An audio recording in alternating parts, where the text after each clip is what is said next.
ازاي قررت تبقى ممثل؟ يعني انت اتفرجت على مسرحيات وانت طفل صغير، قررت ساعتها تبقى ممثل؟ وانا في ثالثه اعدادي اه. كان لينا جارنا في اولى ثانوي في مدرسه اسمها النقراشي الثانويه العسكريه. اوكي. فرحت معاه مره اتفرج على مسرحيه طلبه في المدرسه الثانويه بيقدموها. فشكل المسرح ده شكل المسرح التجاري اللي انا كنت بتفرج عليه. يعني انا ممكن السنه الجايه امثل، يعني وخصوصا ان انا كنت من قبل ده كنت في الاذاعه المدرسيه في الفترة الابتدائية والإعدادية، كنت على طول في الإذاعة المدرسية. فهي فكرة إن أقف على المدرج وكل المدرسة شايفاني وكل المدرسة بمخارج الألفاظ إيه اللي كل حرف لازم. وبعدين كنا بنجيب الجرايد ناخد منها العناوين ونطلع نقولها في الإذاعة المدرسية. فلما رحت المسرح المدرسي ما كانش بعيد عن الإذاعة المدرسية، مع الفارق إن ده تمثيل مش إن أنا بقول عناوين يعني. بعد المسرح المدرسي ايه الخطوه بقى اللي كانت بعد كده؟ كان المعهد.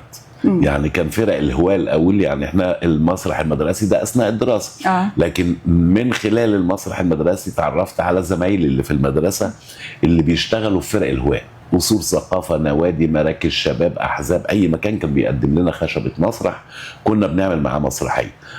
فدي كانت فتره الاجازات، فتره الدراسه المسرح المدرسي، لغايه بعد كده خلاص قلت طب اقدم في معهد في المسرحيه. قدمت وتعرفت بدكتور هاني مطاوع، قدمني في سنة 86 في مسرحية اسمها خشب الورد، كانت بتاع الأساتذة عبد المنعم مدبولي ومحمود عبد العزيز وإلهام شاهين وهي مجموعة كبيرة جدا من الفنانين. فأول مرة هقف على مسرح واقف رجليا ثابتة مش خايف، لأن أنا بيسبقوا 80 مسرحية.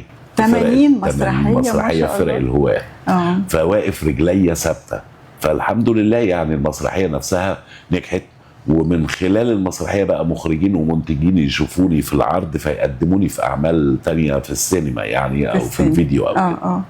طب بعد خشب المسرح كان في مسرح تاني، كان اللي هي البطوله بتاعت مسرحيه الحادثه مع الاستاذه عبله كامل، كانت بطوله حضرتك والاستاذه عبله كامل وتاليف الاستاذ لينين رملي. دي كانت اول بطوله مسرحيه ليك يا استاذ اشرف؟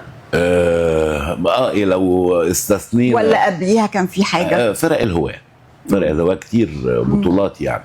لكن يعني كان دور في خشب الورد، دور تاني في أولاد رايا وسكينة، دور تالت في مسرحية اسمها محدش يقدر عليهم، في مسرحية تانية اسمها لا مؤاخذة يا منعم، مسرحية تانية اسمها بشويش. كل دول أدوار مش بطولة لغاية الحادثة، وبعديها بقى وجع الدماغ برضو مع